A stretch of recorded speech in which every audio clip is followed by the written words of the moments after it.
Rain fell like a sentence handed down from a merciless judge, turning midnight in Ashford into a blurred canvas of neon light and shadow. At the abandoned bus stop near the docks, beneath a cracked shelter that couldn't keep out the wind, an old man sat hunched on a metal bench. Thin pajamas clung to his frail body. Rubber slippers were soaked through. His hands trembled beyond his control. He couldn't remember his own name.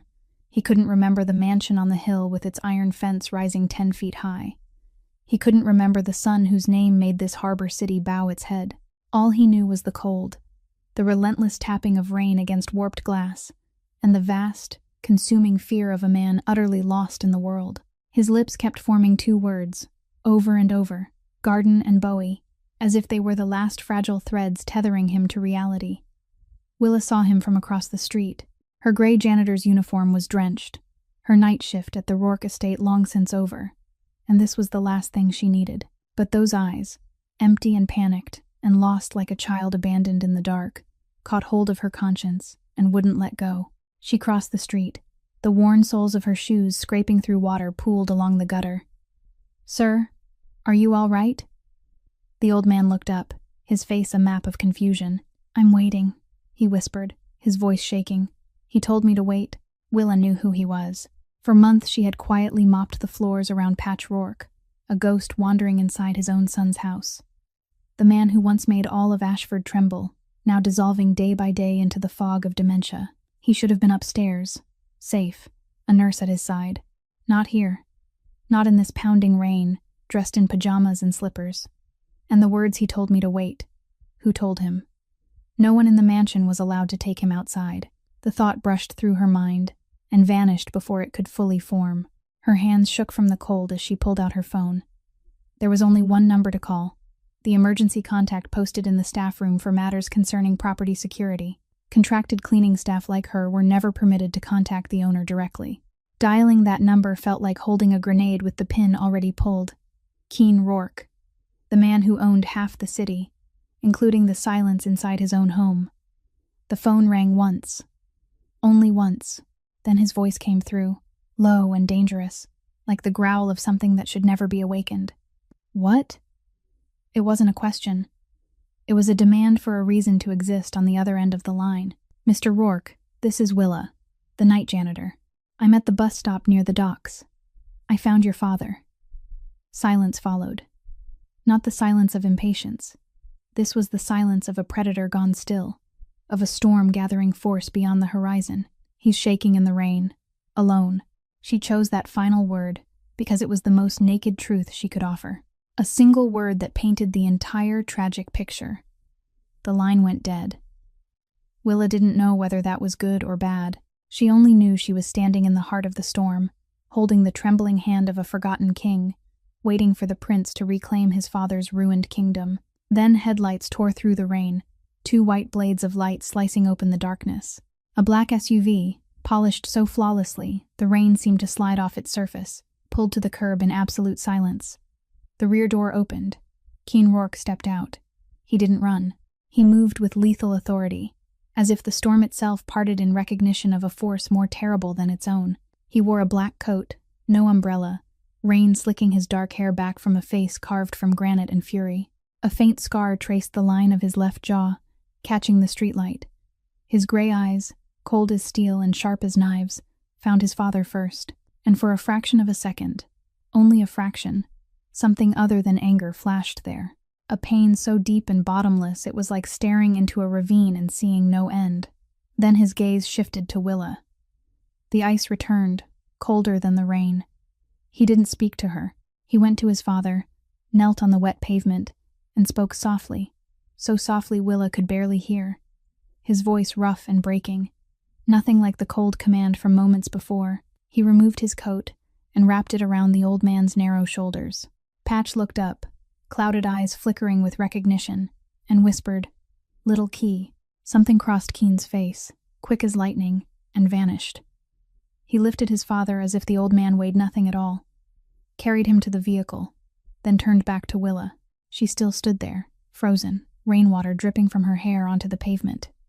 "Get in the car." It wasn't an invitation. It was an order weighted with consequence. "I can call a taxi." His eyes narrowed. That wasn't a suggestion. You're a loose end. I don't leave loose ends to chance. You'll return to the estate. You'll stay there. And you won't speak to anyone about tonight. Ever. The finality in his voice was absolute. A king defending his borders, and she had just stumbled into the very center of his territory. Swallowing her fear, Willa nodded and slid into the front seat. The leather was cold. The air was thick with the scent of expensive cologne and violence left unspoken. As the car glided away, she watched Ashford's lights blur through rain-streaked glass and realized she hadn't been rescued from the storm. She had driven straight into its eye. The mansion was no longer just a place of work. It was a gilded cage, and its master had just locked the door behind her. But the poor janitor didn't yet know that the man who had locked her inside wasn't the greatest danger. The true danger was already smiling, already standing within those walls, and already knew her sister's name. If you want to know what happens next to Willa inside that gilded cage, please press like to support the channel. Share this story with those who love tales that stir the heart, and don't forget to subscribe and turn on notifications so you won't miss the next chapter. The first light of morning slipped through the thin curtain and fell across Willa's face like a cruel reminder that last night hadn't been a dream. She opened her eyes, and for the first few seconds her mind refused to process what she was seeing. A ceiling painted pure white, sheets clean and soft, softer than anything she had ever owned. The faint scent of lavender rose from the pillow, as if someone had prepared this room for a guest, not for a hostage. She sat up and looked around. The room was small but orderly, tucked inside the staff quarters, a place where she had mopped the floors hundreds of times without ever once sitting down. Her soaked gray janitor's uniform was gone. In its place, on the chair beside the bed, lay a set of clean clothes, simple yet unsettlingly well-fitted, as though someone had known her exact measurements. Willa stared at the clothes longer than necessary. In her world, no one gave anything for free. Every gift was a thread, and this one was already tightening around her throat, though she didn't yet know how tight it would pull. She changed and stepped into the hallway. The Rourke mansion in daylight was nothing like it was at night. The marble corridors she had polished beneath dim lights were now flooded with natural sun, yet the brightness didn't ease the weight in the air. If anything, it made the place feel more like a prison plated in gold. She made her way to the kitchen, where an older woman in a white apron set down a plate of eggs, toast, and a cup of hot coffee in front of her. No greeting, no question. The plate was placed there as if feeding Willa were an instruction already programmed and executed. Willa ate slowly, not from enjoyment but because she was counting the footsteps in the hallway, every 30 seconds, steady as a heartbeat, counting the soft electronic chime of the security system each time someone passed through a door, counting the cameras visible from where she sat, 4 in plain sight, and she was certain there were more. The janitor's instinct she had relied on all her life to survive sharpened itself now to a blade. She no longer saw only dust on door frames or scratches on the floor. She saw structure, rhythm, power. After breakfast, she stepped into the garden. Pale autumn sunlight lay over perfectly trimmed trees and meticulously tended flower beds that lacked something essential, something wild and alive. Like this house, beautiful to the point of perfection, yet cold to the bone. She had walked perhaps 50 steps when she felt the shadow behind her. Brick. The driver and bodyguard built like a wall of stone. The man who had driven the SUV the night before followed at precisely 10 steps distance. Not closer, not farther. He said nothing, his face carved blank, but his small eyes missed nothing. Willa tested it. She turned left, and Brick turned left. She stopped, and Brick stopped. She pivoted and looked directly at him, and he looked back without apology, without embarrassment, nothing but immovable presence. She headed toward the main gate. The iron fence rose 10 feet high, black-tipped spears reaching into the sky like warning fingers. She had made it halfway down the path when Brick finally spoke, his voice low as stones rolling along a riverbed. The east garden is prettier. It wasn't a suggestion. It was a boundary. Willa halted, looked at the iron gate at the end of the drive, then at Brick. She understood. No one needed to spell it out. That gate was a line, and she was on the inside. She turned and walked toward the east garden as directed, but in her mind she was drawing a map. The main gate to the south with 2 guards and cameras. The smaller service gate to the west she had glimpsed from the corner of a first-floor corridor, partially hidden behind hedges. A wall encircled the entire estate, high and thick, and she suspected sensors along the top because every 20 yards a small metal box was mounted there. The guard's patrol rhythm was 1 round every 30 minutes, something she had counted from her window before dawn fully broke. The Rourke mansion wasn't a home. It was a fortress, built not merely to keep people out but to ensure that whatever was inside never escaped. And now, whatever was inside included her. That afternoon, Willa sat on a stone bench in the east garden, pretending to read the book someone had left in her room. Her gray-blue eyes never settled on the page. They tracked the men who passed by, noting how they moved, who looked at whom, who avoided whose gaze. She watched the door leading upstairs where Patch stayed, always guarded by a nurse and a security man. She watched Brick, still 10 steps away, patient as carved granite. And she thought of Bertie, her 19-year-old sister, lying in St. Mercy Hospital with a fragile heart and no one beside her. Bertie was probably frightened. Bertie was probably calling her while no one answered. Willa pressed her lips together and swallowed the ache rising in her throat. She couldn't cry here. Not out of pride, but out of survival. Tears were a sign of weakness, and in this fortress, weakness was a luxury that could get her killed. She closed the book and lifted her gaze to Ashford's gray sky, promising herself she would find a way out. Somehow, what she didn't yet understand was that this fortress didn't hold her because they feared she would speak. It held her because someone inside feared she would see. He appeared on the second day, when Willa was sitting on her familiar stone bench in the east garden, a book open on her lap, while her eyes continued to measure the rhythm of the patrols. A shadow settled beside her, easy and natural, as if they were old friends who had happened to meet again in a park. "You must be bored out of your mind." The voice was warm, smooth as velvet, carrying a smile Willa felt before she even turned her head. Flynn Kavanaugh. She had seen him in the mansion in passing, always walking beside Keen Rourke like a second shadow. But if Keen was a cold darkness, Flynn was light, bright, and inviting, and Willa knew not all light was safe. He was a few years younger than Keen, handsome in a way that made people want to trust him, features sharp yet softened by careful charm, chestnut brown hair swept neatly back, and forest green eyes that carried a friendliness too perfect to be real. Too perfect. Willa had cleaned enough messes in her life to know that anything appearing spotless usually hid its dirt where no one thought to look. "Flynn Kavanaugh," he said, extending his hand with the confidence of a man certain every door opened when he knocked, the boss's right hand. "Though truth be told, I handle everything from strategy to making coffee." He laughed, easy and pleasant, the kind of laugh that lowered defenses before anyone realized it. Willa shook his hand briefly and withdrew. "Willa." "I know." Flynn tilted his head, his gaze passing over her as though reading an interesting page.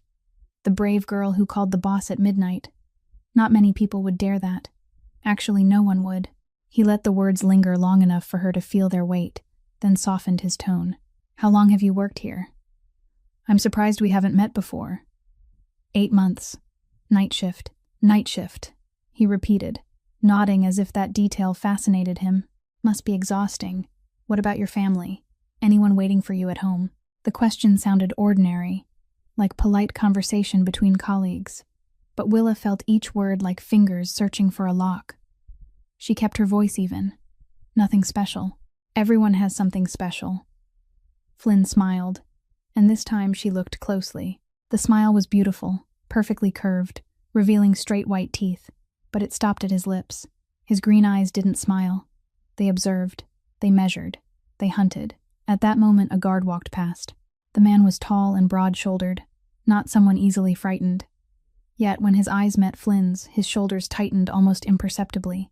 His step quickened half a beat, and he lowered his head in greeting before moving on as though the air around Flynn carried something he'd rather avoid. Willa saw it. She always saw it. That was why she was still alive. The conversation continued for several more minutes. Flynn asked about her work, about Ashford, about dull things no one truly cared about. Yet every dull question carried a small hook at the end, a pause waiting, a tilt of the head inviting her to say more. Willa didn't take the bait. She answered briefly, eyes lowered, voice soft, exactly like a janitor who knew her place. At last, Flynn stood and lightly tapped the back of the stone bench. "A pleasure meeting you, Willa. If you need anything, just say so. I'm always here." He walked away, his steps so light they made almost no sound. Willa watched him go, and what she felt wasn't reassurance but a chill along her spine. He was like a wolf wearing wool, not to hide but because he enjoyed watching the flock relax before he chose which one to take. That night, when the mansion had sunk into silence and the patrol had just passed her door, Willa slipped into the hallway. She had memorized every blind spot without cameras during her months of night cleaning, and the laundry room at the end of the first-floor corridor was one of them. She closed the door and sat on the floor among stacks of white towels, pulling out the old phone from her coat pocket, the one that had somehow remained with her, untouched. Or perhaps someone had allowed her to keep it. The thought brushed her mind like a cold draft, but she pushed it aside. She needed to hear Bertie's voice. The phone rang 3 times before her sister answered, voice trembling and panicked.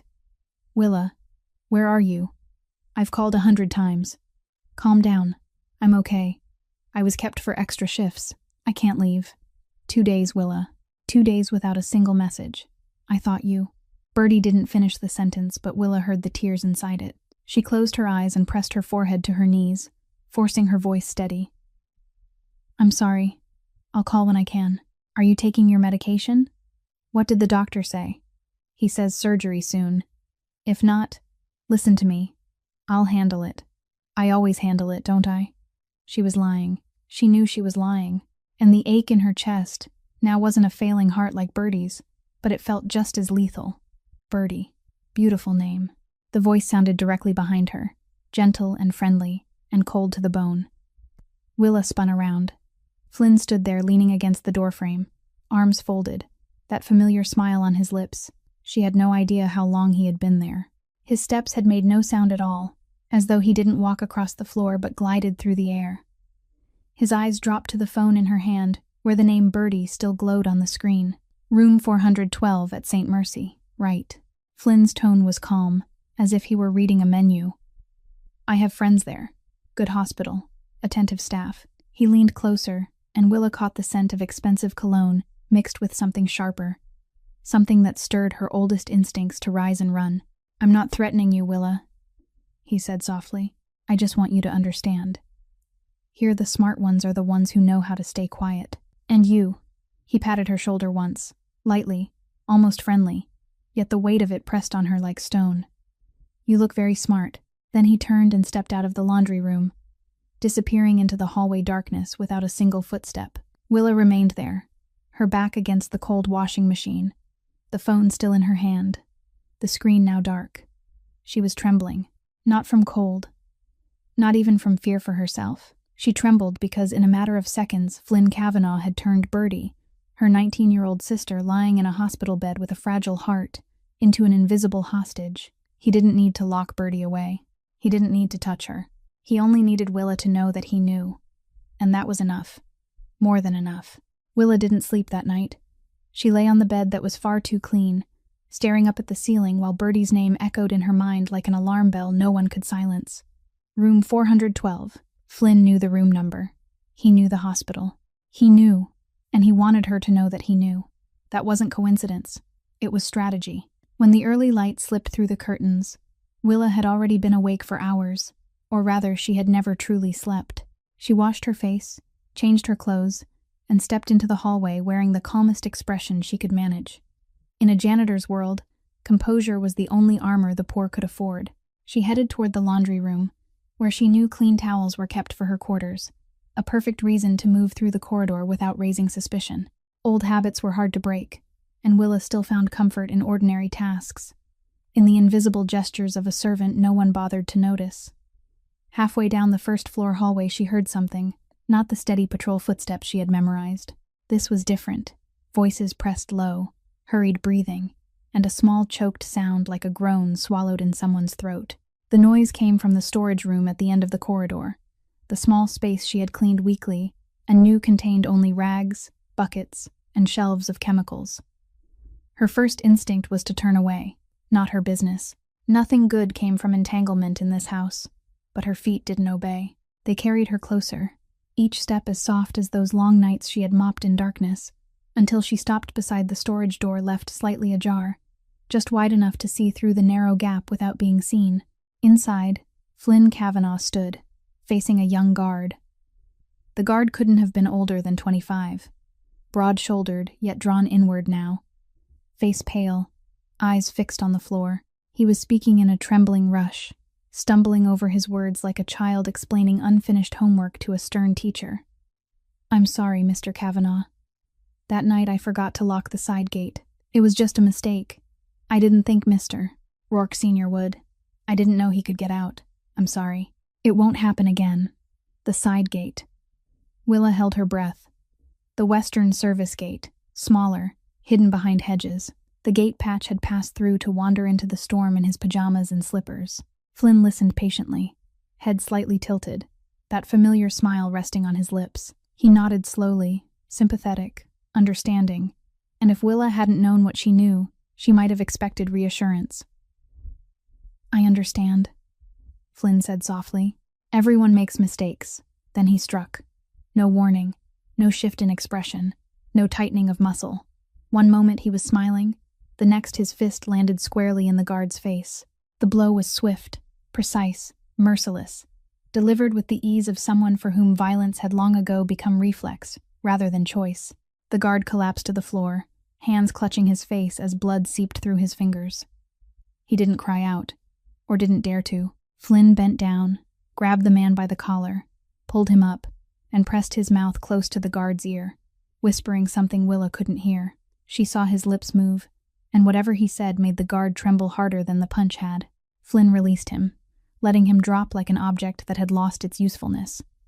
He straightened, adjusted his shirt cuffs, ran a finger along the crease where a small smear of blood had stained the fabric. He frowned faintly, as if noticing spilled coffee on white linen, then folded the cuff so the stain disappeared inside.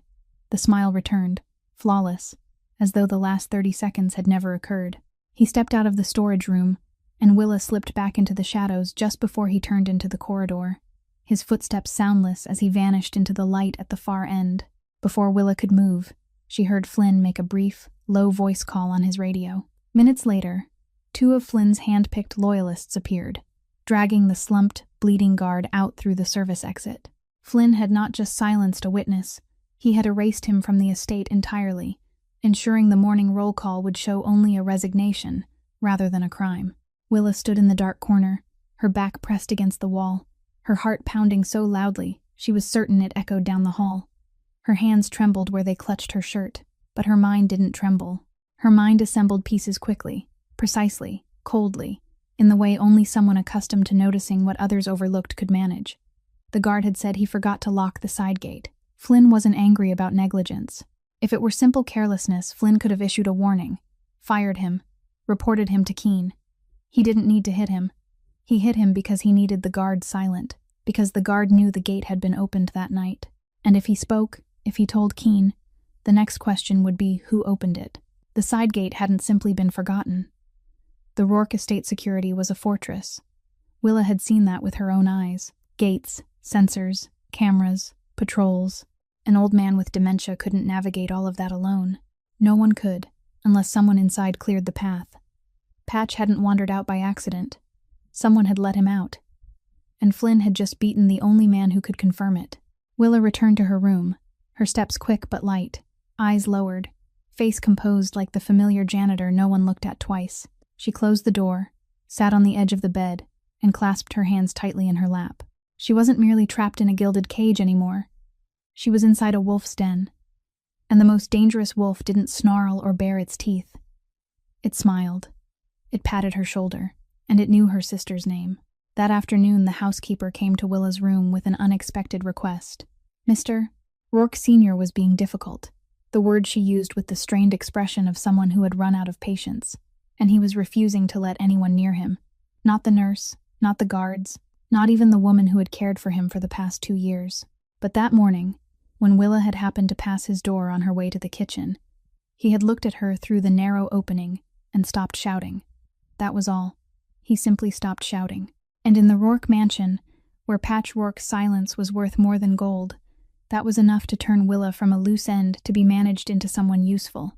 She followed the housekeeper up to the 2nd floor, along a corridor she had mopped hundreds of times in the darkness of night shifts, but had never walked in daylight. Everything looked different here, brighter yet somehow emptier, like a museum where the most precious artifact was slowly fading away. The door to Patch's room opened, and Willa stepped inside. The room was large, its wide windows overlooking the east garden where she had sat pretending to read for the past 2 days. Late afternoon light poured in softly, casting a pale golden wash over everything. The room was warm, immaculate, furnished with every comfort money could buy, yet missing the one thing money never could: life. Patch sat in an armchair by the window, his white hair thin as spider silk, his shoulders once broad now narrow beneath a gray sweater. He was staring into the garden, clouded eyes fixed on a bare patch of soil where something must once have grown and now existed only in his memory. When Willa approached, he turned toward her, and she saw what the housekeeper had noticed that morning. His eyes, usually empty and frantic, gentled. Not clarity, just less fear, as if her presence were a stone dropped into rippling water, not stilling the surface but giving him something steady to focus on amid the chaos. "Sit," he said hoarsely, patting the arm of the chair beside him. Willa sat. She didn't speak. Years of caring for Birdie had taught her that sometimes the greatest gift you could offer someone in pain was simply to remain. The silence stretched for several minutes, easy and unforced. Then Patch began to speak, not to Willa but to the window, to the light, to some memory flickering beyond the glass. "The rose garden," he whispered, his trembling finger pointing to the empty bed of earth. "She planted red roses, hundreds of them. In the summer they were beautiful. The scent drifted all the way into the bedroom." He paused, blinking, trying to hold on to an image already slipping away. The dog, Bowie, he used to lie right in the middle of the flower bed. She would get so angry because he crushed the blooms. But he gave a small fragile laugh, thin as a dried petal. "I let him." Bowie liked the sun. Willa listened without interruption. She didn't ask who she was. She didn't correct him when his thoughts wandered, when the story leapt from roses to the smell of soil after rain to some autumn morning 40 years ago that he remembered more clearly than breakfast. She simply sat there, and when his voice faltered, when his hand clutched the armrest as if afraid of falling out of reality, she gently placed her hand over his, not gripping, just resting there, enough for him to know someone was present. Patch looked down at her hand, then up into her eyes, and for a fleeting second, through the fog devouring his mind, a spark appeared. Not recognition, not memory, just trust, pure and instinctive, the way a child takes a stranger's hand in a crowded store, because it feels safe without knowing why. He kept talking. About the afternoon Bowie chased butterflies across the lawn, about the smell of apple pie drifting from the kitchen every Sunday, about the sound of someone's laughter whose name he could no longer recall but whose tone still lived inside him. His voice was gentle and slow, carrying the faint warmth of vanished days, and Willa felt her throat tighten, not from pity, but because as she sat there listening to a 72-year-old man speak of roses and a dog with eyes brighter than she had ever seen them, she glimpsed the human being the world outside this room had forgotten. To the guards he was an asset to be protected. To the security system he was a risk to be controlled. To Flynn Kavanaugh he was a piece on the board, a pawn to be used once and discarded, something that could be released into the rain-soaked streets at midnight, in the hope a passing car or a waiting enemy would finish the job. But here, in the pale gold light, with his trembling hand wrapped around hers and his voice remembering roses, Patch Rourke was simply a gentle old man losing himself and unable to understand why. Willa remembered the night of the storm, him shaking at the bus stop, thin pajamas plastered to his skin, eyes wild, whispering Garden and Bowie. Now she understood. He hadn't been rambling. He had been trying to find his way home, not to this cold fortress where his son ruled through fear and the man he trusted was willing to use him as bait, but to the home in his memory where red roses bloomed and a dog slept in the sun. And as that thought took hold, as the image of Flynn smiling in the storage room overlapped with the image of the old man trembling in the rain, something shifted inside Willa. The fear that had followed her since the first night. Fear of Flynn, fear of confinement, fear for Birdie. It was still there, but now something else rose above it, hotter and sharper and stronger. Fury. Not loud, explosive anger, but the quiet kind, the slow burning kind that builds in those who have endured too long, patient and smoldering, until it consumes whatever stands in its way. Willa tightened her hold on Patch's hand just slightly and whispered, low enough for only him to hear, "I won't let anyone hurt you again." Patch didn't understand. His eyes had already drifted back into the fog, his fingers still holding hers without knowing whose hand they held. But Willa understood, and for the first time since stepping into this gilded cage, She didn't think about escape. She thought about fighting. On the 4th day inside the gilded cage, the housekeeper assigned Willa to clean the library, perhaps because she was the only one in the mansion with nothing specific to do. Or perhaps because someone had decided that giving her a rag and a task would keep her less restless than allowing her to sit and observe. Whatever the reason, Willa accepted without hesitation. Her hands remembered a broom the way a soldier remembers his rifle, and she felt lighter returning to the role of the invisible janitor. The library occupied the west wing of the estate, 2 stories high with a dizzying ceiling, leather-bound shelves stretching from floor to vaulted arch, thousands of books lined in perfect symmetry, their gilded spines immaculate, so pristine Willa doubted anyone had ever opened them. They were props, like everything else in this house, beautiful and hollow. She rolled the ladder to the farthest corner, climbed to the upper level, and began wiping the highest shelves where dust lay thick, because no one bothered to climb that far. From there, she nearly disappeared, a small gray shadow tucked among brown spines and mezzanine darkness, able to see the entire lower floor without anyone thinking to look up. She had been working about 10 minutes when the heavy doors below opened. Willa froze, rag still in hand, instinct pushing her deeper into shadow. Keen Rourke entered first, not glancing around, not checking his surroundings, because this was his territory and he didn't need to inspect his own kingdom. He walked straight to the massive fireplace at the far end, back turned, one hand resting on the marble mantel, his silhouette thrown against the wall like a towering black monument. Flynn followed, closing the door behind him, and the air in the room shifted. Willa felt it even from above. Not fear, pressure, the kind of pressure between 2 forces pushing against one another, while the surface remains deceptively calm. "My source confirms the Razor's shipment will pass through the port tomorrow night," Flynn said, his tone quicker than usual, energy humming beneath the polished professionalism. "This time is different, Keen. Perfect timing. Declan Voss is concentrating his men in the south. The northern docks are nearly unguarded. If we strike now..." Keen didn't turn. He stood with his back still facing Flynn, and his silence weighed more than any reply. When he spoke, his voice was low and deliberate, each word landing like a stone dropped into still water. A lion doesn't waste strength chasing hyenas. It waits for them to bare their throats. Flynn inhaled, and Willa saw his shoulders tense beneath his suit jacket for the briefest moment before he mastered himself. "But if we keep waiting..." "We wait," Keen cut in, his voice never rising yet final as a hammer sealing a nail. "When I want your opinion on strategy, I'll ask for it." Flynn fell silent.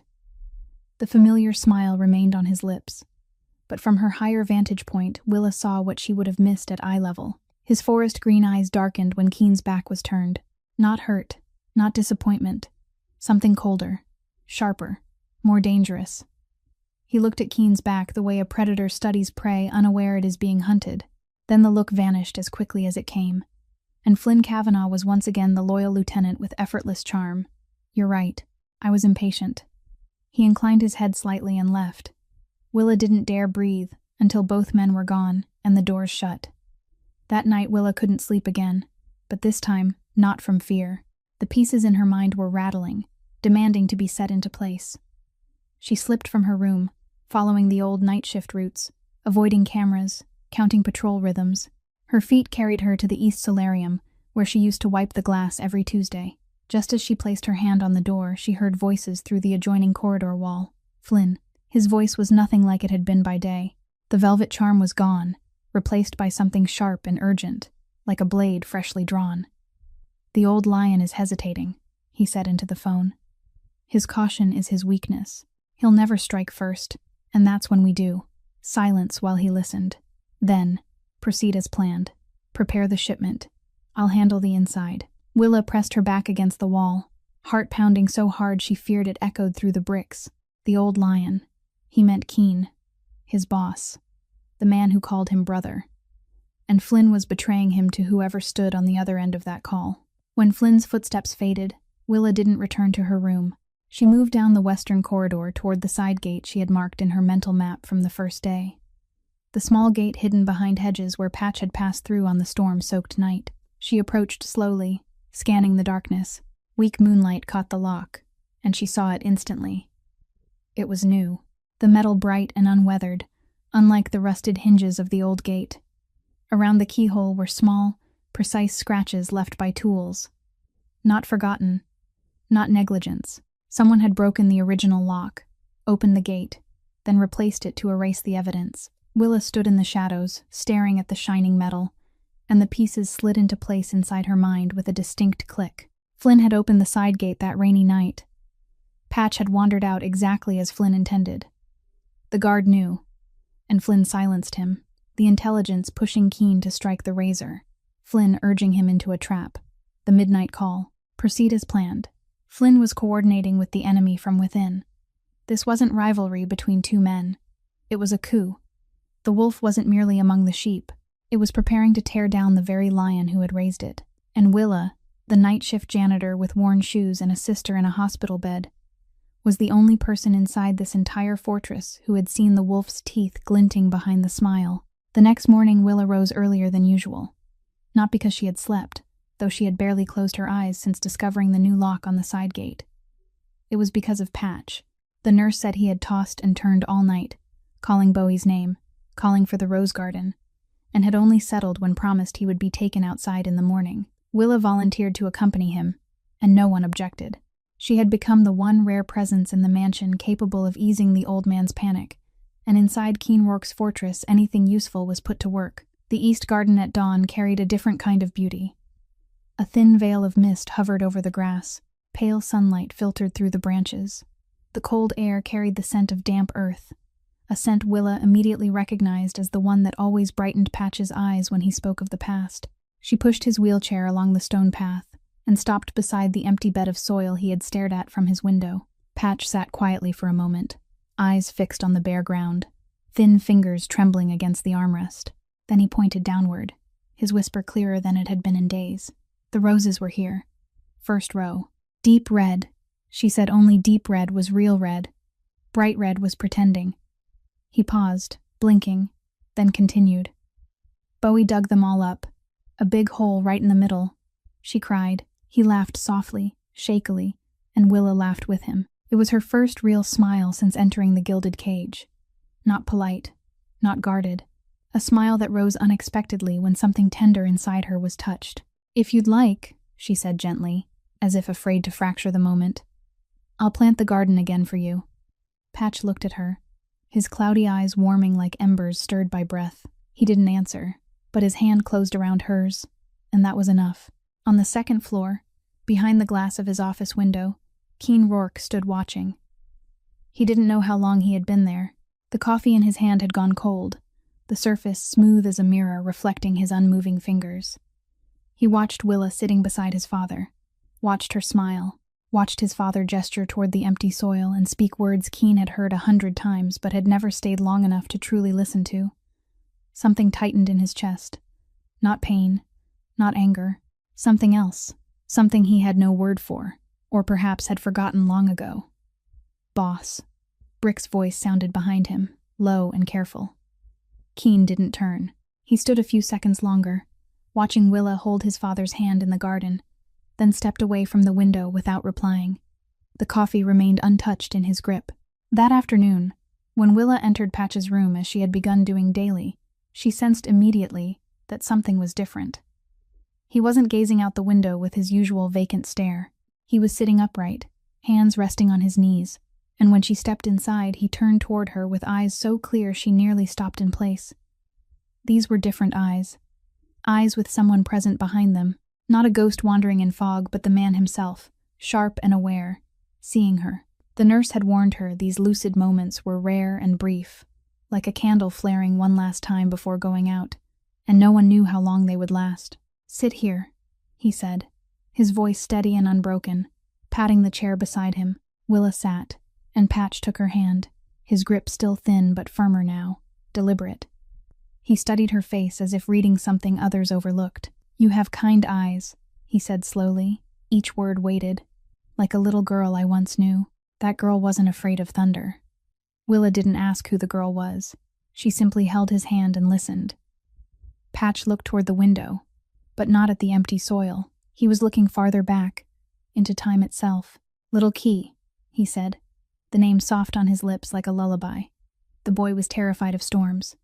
Every time thunder rolled, he crawled under the table, hands over his ears, eyes squeezed shut. I'd lie down on the floor beside him, tell him stories until the sky quieted. He smiled gently, and in that smile Willa saw the whole of a father's life. Once he went out to the garden. I thought he was playing with Bowie. He came back holding a fistful of wildflowers. Wilted things, mostly weeds. Some still had dirt clinging to the roots. He handed them to me with the most serious face and said, "I picked these for you because they're beautiful. They were shriveled and ugly, but I put them in a vase on the table for a week."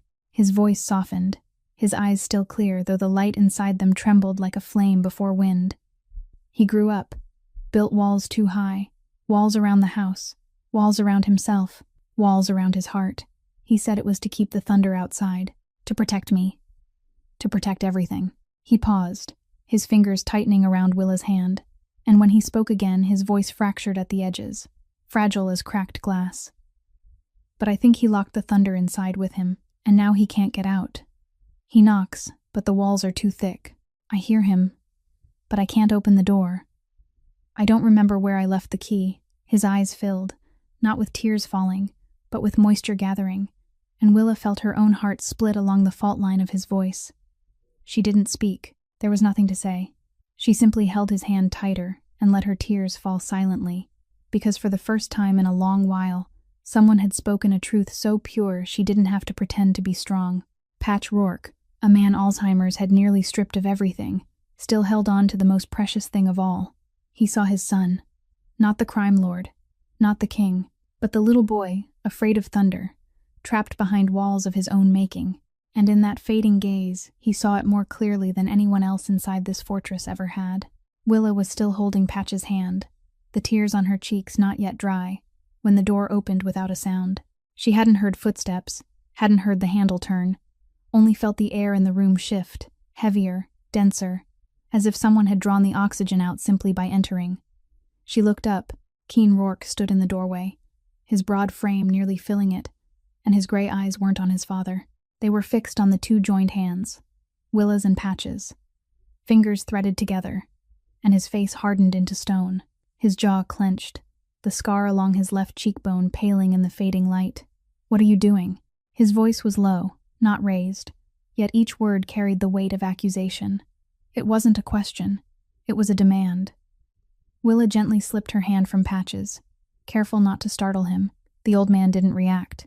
His eyes had already begun to cloud again, the lucid moment slipping through him like sand through open fingers. "He was just talking," Willa said quietly, her voice steady. She rose, bowed her head just enough to show respect, but not enough to seem as though she were begging, and stepped past Keen in the doorway. She felt the warmth of his body as she brushed by, the scent of sandalwood and something metallic, sharp, and she forced herself not to look at him as she passed. She turned into the corridor, walking quickly but not running, because running suggested guilt, and she wasn't guilty. She had only held the hand of a lonely old man, but in Keen Rourke's world, anyone who touched what belonged to him owed an explanation. She stopped halfway down the hall, leaned back against the wall, and closed her eyes, steadying her breath. Her heart was racing, not from fear of Keen, but from the words Patch had spoken, still echoing inside her. Little Key, the boy afraid of thunder, walls too high, thunder trapped inside. She was trying to reconcile the image of the cold Mafia king with the child clutching a fistful of wilted wildflowers when footsteps sounded behind her. Heavy, slow, weary, not the commanding stride she had heard that first stormy night, not the controlled rhythm she recognized in the halls. This was the walk of a man who had set down something unbearably heavy. She opened her eyes. Keen stood a few paces away, and what she saw stole her breath. His shoulders had dropped. Not much, just an inch or two, but on a man who carried himself like forged steel, an inch was an earthquake. The granite mask had cracked. Not anger, not suspicion. Something more exposed, more exhausted, more wounded. He leaned against the opposite wall as though it were the only thing holding him upright. A king without a crown. Just a son who had watched his father slip back into fog before his eyes. "He doesn't remember my name," Keen said, his voice rough, scraped raw, as though each word had to claw its way out. "Most days he looks at me like I'm a stranger, but he remembers the boy who was afraid of thunder." He didn't look at her as he spoke. He stared at the polished black leather of his shoes, and she wondered what reflection he saw there. a crime lord or a child hiding beneath a table with his hands over his ears. Then he lifted his gaze, and for the first time his gray eyes met hers without cold authority, without calculation, but with something so unfamiliar on his face, she almost didn't recognize it. Truth, no armor, no walls. That night at the bus stop, he said slowly, you didn't call me out of fear. You called because you cared. Willa met his eyes and answered with the simplest truth she had. He was cold and alone. Anyone would have done the same. Keen let out a sound that might have been a laugh, except it carried no warmth, only the weight of a life that had taught him otherwise. No, in my world they would have looked at him and seen leverage, a weakness to exploit, a hostage to bargain with. He paused, and when he spoke again, his voice dropped, nearly a whisper meant only for the empty hallway and the woman before him. He's all I have left, the only part of my life that still remembers wildflowers instead of blood. Silence settled between them, heavy and light at once, heavy with confession, light with release. Willa didn't reply. Some moments required no answer, and she had lived long enough in silence to know when to let it speak. Keen pushed away from the wall, squared his shoulders, pulled the mask back into place piece by invisible piece. The king returned in an instant. But the fracture remained. She had seen it, and he knew she had seen it. He stepped toward her, passing close, and as the space between them narrowed to inches, his hand brushed the back of hers. Light. Almost nothing. His fingers touched her skin for a fraction of a second, warmer than she expected, then slid away. Neither of them stopped. Neither pulled back at once. The moment lasted exactly one heartbeat, short enough to deny, long enough to know it was real. Then Keen walked on, spine straight, stride restored to its familiar authority, disappearing at the end of the corridor as if the last few minutes had been an illusion. Willa remained where she was, her back against the wall, her right hand curling slightly to hold onto the fading warmth on her skin, like catching a petal that had fallen before she had time to look up and see what flower it came from. Her heart was racing, but not because of Flynn, not because of Bertie, not because of anything she could name and place neatly into a familiar box. This time her heart was racing for something she had no right to feel. Not here, not with this man, not in these circumstances. But the heart had never asked permission. That night Willa lay on her bed staring at the ceiling while everything she knew spun inside her mind like a storm with nowhere to make landfall. Flynn had opened the side gate and released Patch into the rain. Flynn had beaten the guard who knew. Flynn had made a phone call, called Keen, the old lion, said proceed as planned. Flynn knew Bertie's name, knew the hospital room number, knew how to smile while threatening without ever raising his voice. The pieces lay sharp and undeniable, and together they formed only one picture. Flynn Kavanaugh was staging a coup from within, and Keen Rourke, the man who built walls high enough to trap thunder inside them, didn't see the blade at his throat because it was held by the man he called brother. Willa needed to speak. She knew that, but each time the thought formed, Bertie's face rose before her, 19 years old, thin and fragile in a hospital bed at St. Mercy, her weak heart beating like a butterfly trapped beneath glass. Room 412. Flynn knew. And if Willa opened her mouth, if she accused him, if somehow he learned and struck first, Bertie would pay. Her sister, the only person in this world Willa would die for, would lie there alone with a failing heart, and no one holding her hand the way Willa had held Patch's. But what if she stayed silent? If she pretended she saw nothing, heard nothing, kept her head down and her mouth shut? Flynn would succeed. Keen would die. Or worse, Patch would be used again, perhaps not found at a bus stop the next time. And Willa, the janitor who knew too much, along with the sister in room 412, would become loose ends to be cut. Flynn wasn't a man who tolerated loose ends. She had seen how he handled the guard. Speaking was a risk. Silence was also a risk. But speaking was a risk built on hope. Hope that Keen was strong enough to protect his father. To protect her. To protect Bertie. Silence was a risk steeped in despair, waiting for the wolf to strike without ever raising a hand to defend herself. Willa turned on the bed, closed her eyes, tried to sleep. She couldn't. She opened them again, watched the clock. 3 a.m, 4, 4:30, 5. She gave up on sleep, rose, dressed, and stepped outside. The mansion at 5 carried a different stillness than midnight. Not darkness, but the pale gray of dawn before the world decided whether the day would bring sun or storm. A thin mist hovered over the grass. The cold air slipped into her lungs. She walked toward the east garden out of habit, her feet tracing the familiar stone path she knew by every crack. She was nearing the empty flower bed when she saw him and stopped. Keen Rourke was kneeling in the dirt, not kneeling in ceremony or command. Kneeling the way a man kneels when he works with his hands, both knees pressed into damp soil, black trousers stained with mud, white sleeves rolled to his elbows. His hands, the hands she had seen wrap around a glass of whiskey like a scepter, the hands that made half of Ashford tremble, were gently pressing soil around the roots of a small plant. Wildflowers, not the deep red roses Patch's wife had planted. Wildflowers, the kind that grew unnoticed by the roadside, the kind a little boy once pulled up with roots and dirt still clinging because he thought they were beautiful. Keen planted each one slowly and carefully, fingers firm but tender as he shaped the earth around them. These weren't the hands of a crime lord, not the hands of a king. These were the hands of little Key, trying to return to his father the only language they still shared. Willa stood behind the trimmed hedges, afraid to move. She feared that if she stepped forward, if a twig snapped beneath her shoe, or her breath grew too loud, the moment would shatter and never come again. Keen didn't know he was being watched. That was what made it ache. He wasn't performing. There was no audience, no calculation.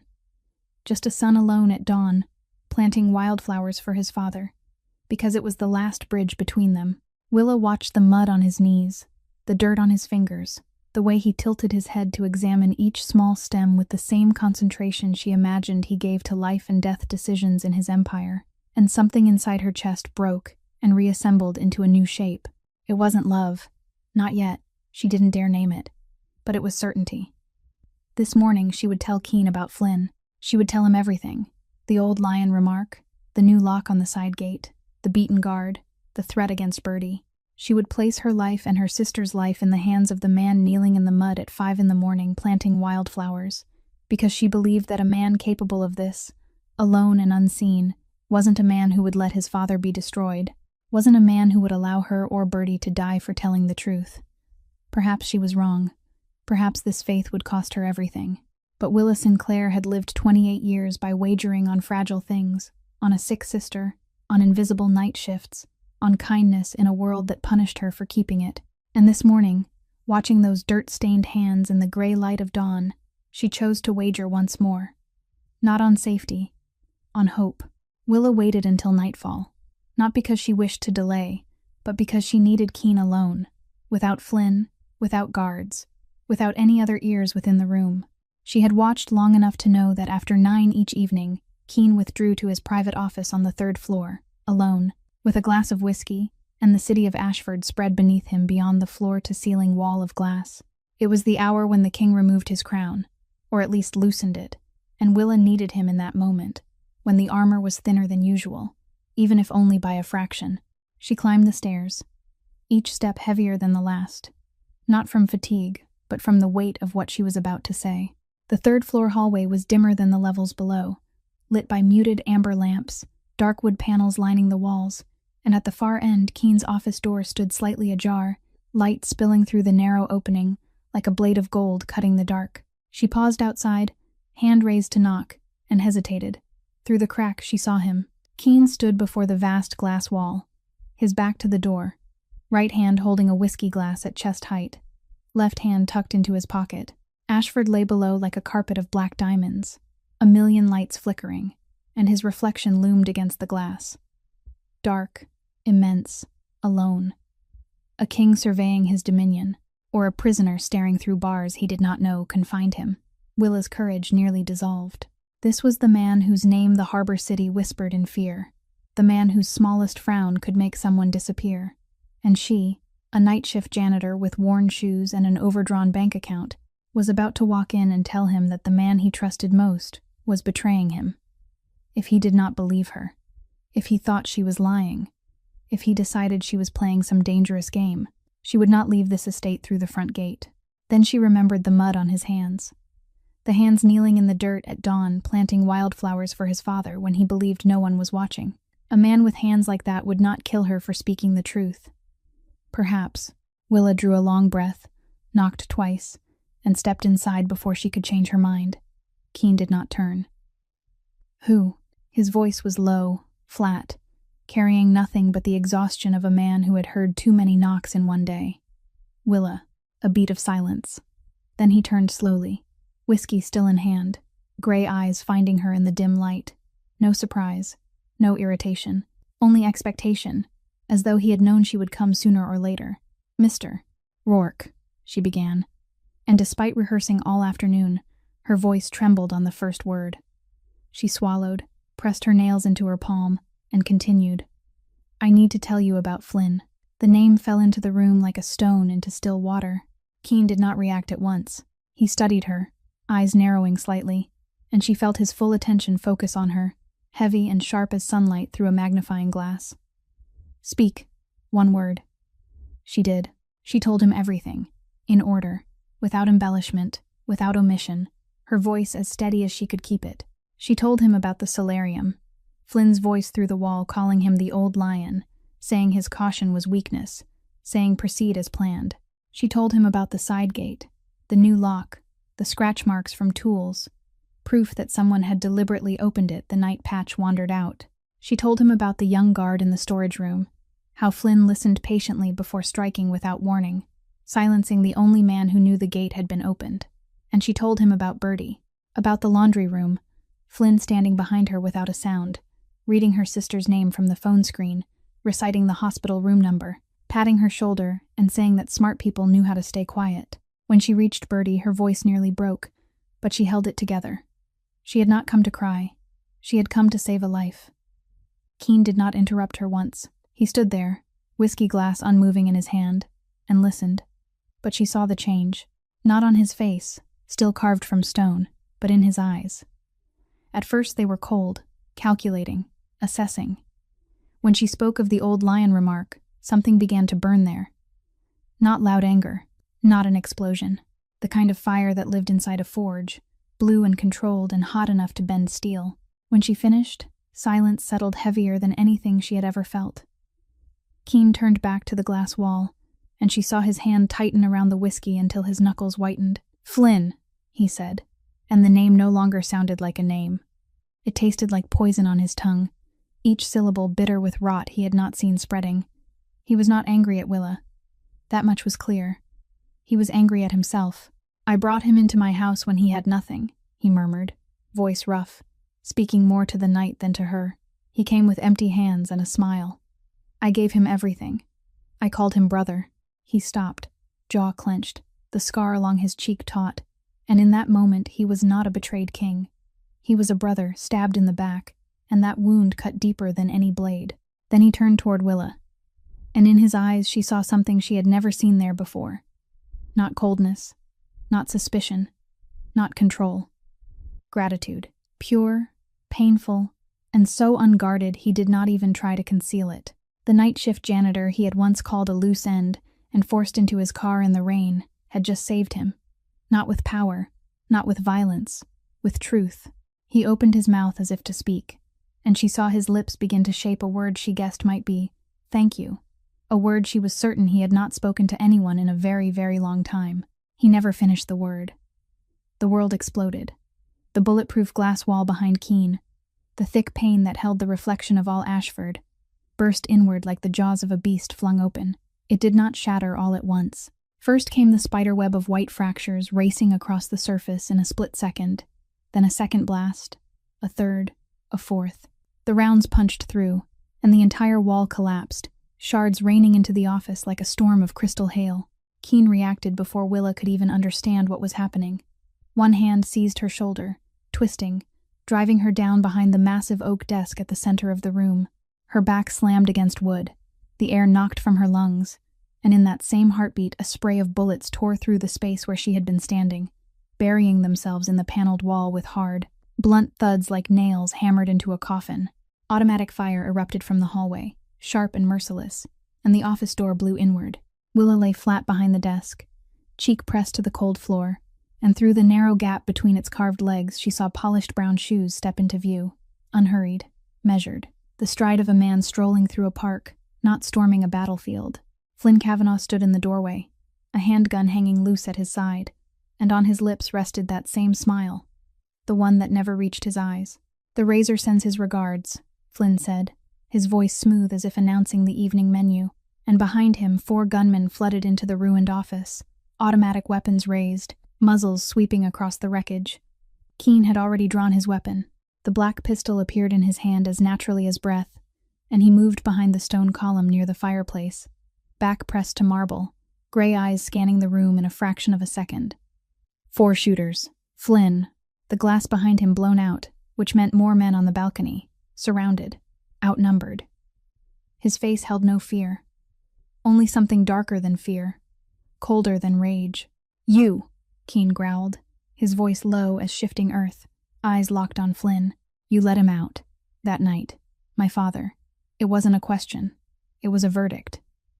Flynn tilted his head, and for the first time Willa saw his smile change. It widened, shedding its careful polish, his eyes lighting with the unchained delight of a predator finally free. "Of course I did," he replied, his voice rising with the sick thrill of a secret kept too long and now unveiled. "I opened the gate, shut down the West sensors, told the old man you were waiting for him outside. He believed it immediately. He always believes when he hears your name." Flynn laughed, the sound sharp and ugly in the shattered room. "I hoped he'd wander into traffic and get himself killed, or better yet, that Declan Voss's men would find him and use him to make you kneel. But the little janitor girl," he turned his head toward the oak desk where Willa crouched, his gaze slicing through the dimness to find her. Sharp as a blade, the little janitor ruined everything. Willa pressed herself tighter against the desk leg, her heart pounding so violently she heard it in her ears, in her throat, in her fingertips. Flynn stepped closer, his gun still low, because he knew she posed no threat. She was only the janitor, only prey. "I should have dealt with her the first night," he said calmly, as though discussing a chore he had neglected. "And the sweet little sister in room 412. The words fell heavy as lead, and Willa felt her blood turn to ice.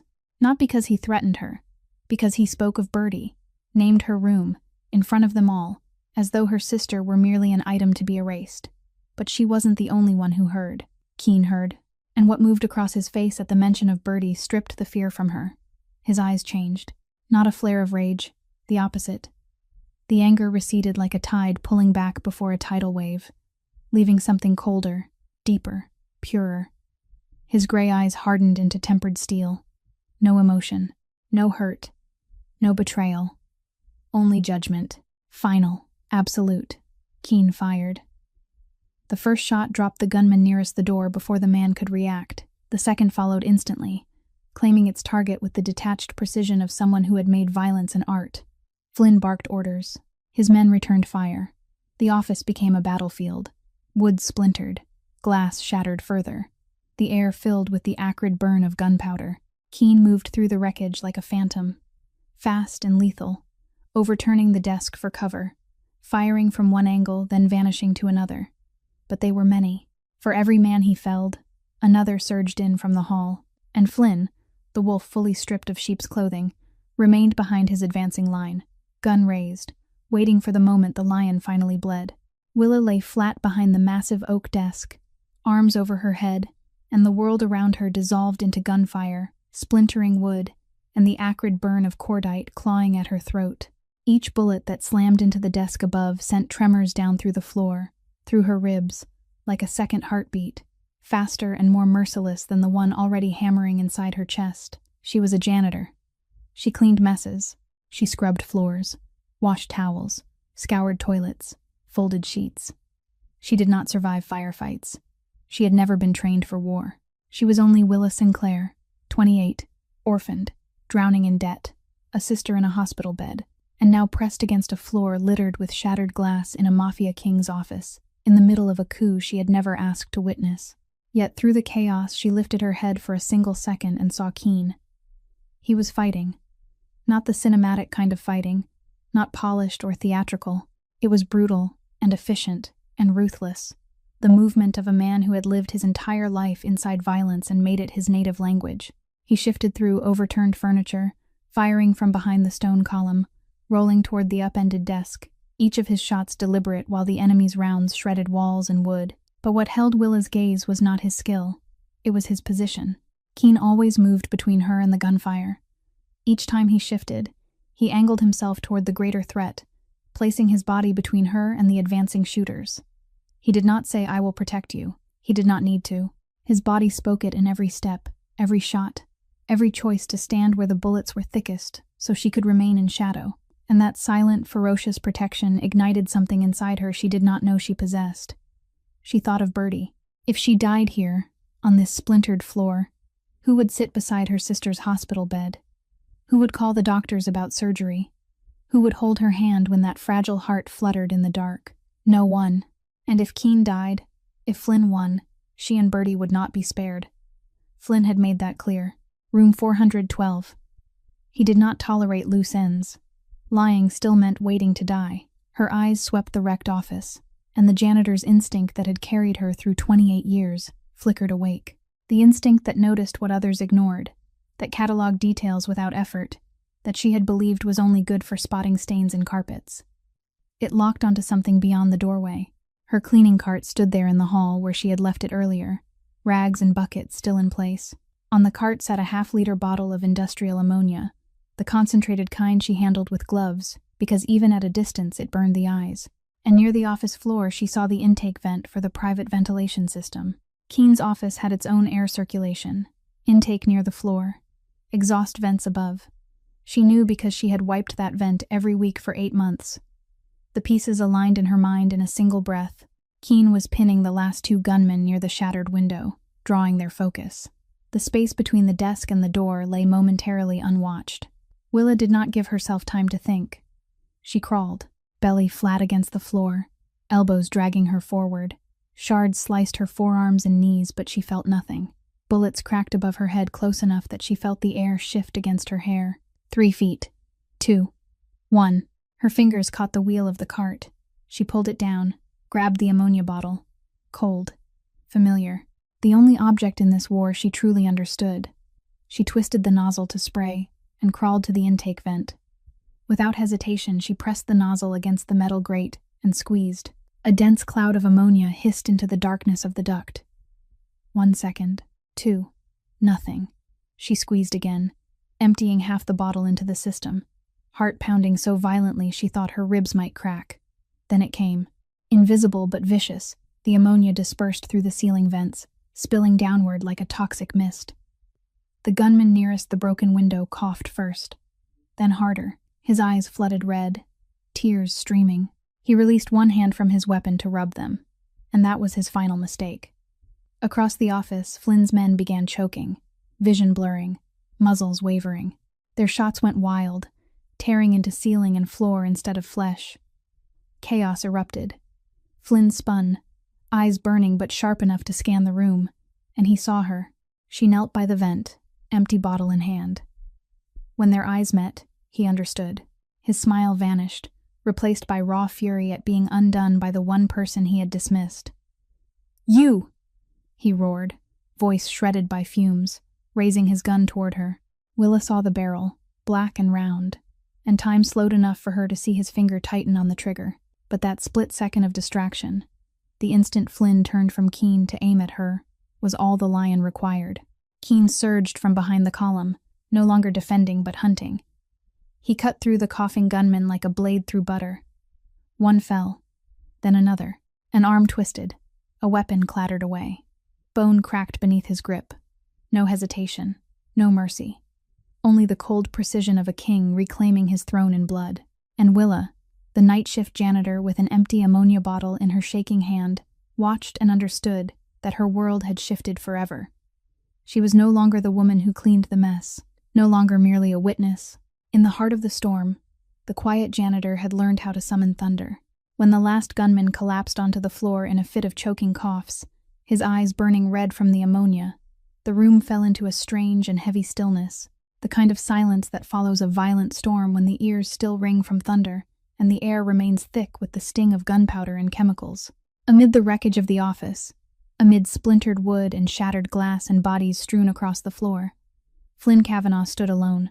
His men were finished. 4 of them lay motionless or groaning softly, and no one would rise again to shield him.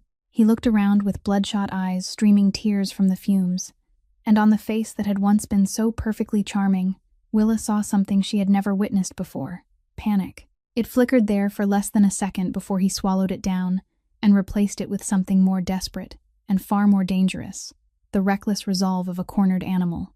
Flynn tossed aside the empty handgun and drew from behind his back a knife, long and slightly curved, the steel catching the dim hallway light. He held it with easy familiarity, and Willa understood at once that this was not a secondary weapon, but the one he favored most. Keen stepped out from behind the stone column, and for the first time in the fight he carried no gun. The pistol lay somewhere in the debris, empty or lost in the struggle. He stood barehanded, white shirt smeared with dust and torn at the shoulder, a thin cut bleeding along his forehead. And he met Flynn's gaze with gray eyes that held nothing but judgment already delivered. The two men circled one another in the chemical-thick air, slow and wary, like predators measuring distance before the strike. Flynn lunged first. He slashed and thrust with frantic desperation, each motion fueled by the knowledge that this was his final chance. He was fast, he was vicious, but he was unbalanced.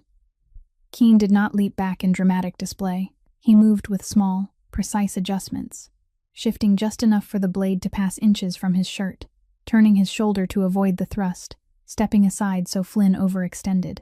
He read Flynn like a familiar page, anticipating the strike before it came, because he had taught him how to fight, had given him every skill he possessed, and now he used that knowledge to dismantle him piece by piece. Keen caught Flynn's knife hand during a forward thrust, twisted sharply, and the crack of bone sounded beneath Flynn's cry of pain. The blade clattered to the floor. Keen did not pause. A punch to the ribs, an elbow to the face. Flynn staggered back, blood spilling from nose and mouth, the smile long gone. Keen advanced, and each step across the shattered wood carried the weight of a verdict. Flynn stumbled against the paneled wall, his back striking hard, his hands lifting not in surrender but in one last attempt to hold distance. Keen seized his collar, drove him into the wall, and stared into his eyes from so close that Willa could see both faces at once, one carved from stone and the other smeared with blood and fear. Yet, in that moment, when it seemed finished, Flynn made his final move. His free hand slid down his leg swift as a snake and pulled from his boot a second blade, smaller and shorter yet honed to a sharper edge. He did not slash. He did not feint. He thrust upward, driving the blade deep into Keen's right side between the 7th and 8th ribs until the hilt met flesh. The sound that left Keen's throat was not a scream but a broken breath, the strangled gasp of a man struck so deeply his body forgot how to inhale. His muscles seized all at once. His gray eyes widened not from pain but from shock, from the instant recognition of steel buried inside him. Flynn laughed then, not the polished laugh of old but a blood-stained grin, teeth red, green eyes lit with manic triumph. It was the smile of a man who knew he might die yet believed he had dragged his enemy down with him. "Brother," Flynn whispered, his voice thick with blood, and the words struck like a second blade. But he forgot one truth. Keen Rourke was not a lion because he was strong. He was a lion because he did not fall. From a surge of pure fury, from a strength drawn not from muscle but from the deepest chamber of his soul where the boy called Little Key still guarded his father, Keen raised his right hand and delivered one single blow, precise and absolute. His fist drove into Flynn's throat, and the dry crack of cartilage breaking echoed through the ruined room. Flynn did not laugh again. His eyes bulged. His mouth opened without sound. His body slid down the wall slowly, like wax melting from a figure, and collapsed onto the floor forever. The room fell silent once more, the heavy and absolute silence that follows death. Then Keen swayed. His right hand reached for the edge of the desk, but slipped against blood-slick wood. His left hand pressed to his side where the small knife's hilt still protruded, and dark, thick blood poured between his fingers, soaking the white fabric, blooming outward like a rose opening. A deadly rose. His legs gave way. His knees struck the floor. His body tilted and fell slowly and heavily like a tower collapsing. And when he hit the ground amid broken glass and splintered wood, the sound rang in Willa's ears, louder than any gunshot that night. The king had fallen inside his conquered castle, and the janitor who had never lifted anything heavier than a broom ran toward him, because if he died on that floor, the last good piece of her world would die with him. Keen.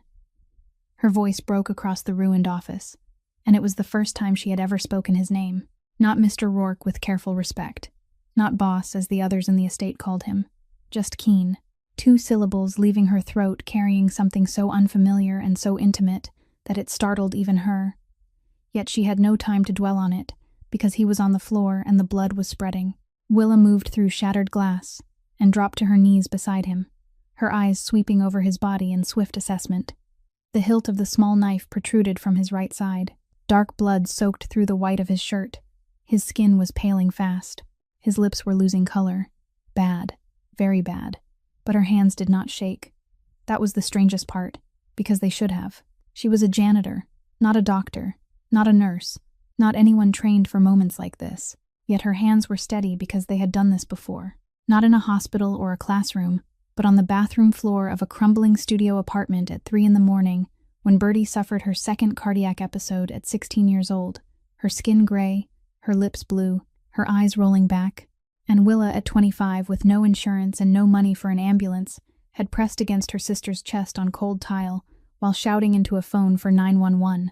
She knew how to apply pressure not from textbooks but from survival, from nights when no one came to save them but her. She did not pull the knife free. She knew better. Removing it would let the blood flow faster.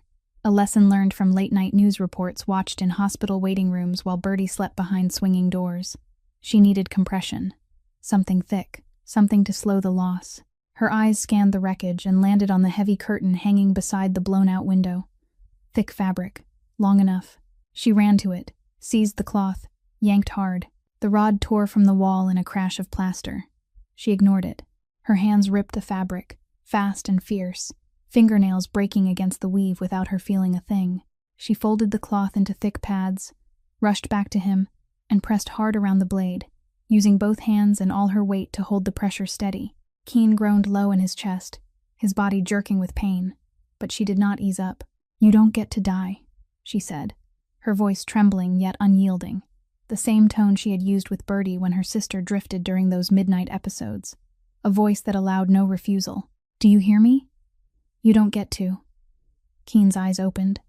The gray that had once been cold steel now unfocused and drifting across her face as if trying to remember who she was. Blood seeped warm and slick beneath her palms, and she pressed harder because it was the only thing she could do. His right hand, stained deep red, reached for her. His fingers closed around her wrist with surprising strength, stronger than a man losing this much blood should possess, as though he were anchoring himself to her so he would not slip away. "Willa," he whispered, and her name in his mouth was different this time. Not command, not identification, but soft and fraying at the edges as though it were the last word he needed to speak. His gaze dimmed further, and she knew he was no longer seeing her. He was looking beyond, into memory or dream, into whatever place the blood loss was drawing him toward. "Wildflowers," he murmured, his voice thinning, and when he said it, the faintest shadow of a smile touched his lips. A ghost that belonged not to the feared king, but to the boy called Little Key. "Tell him." His eyes closed. His grip weakened, though it did not release her. "I remember." He was not speaking to her. She understood that.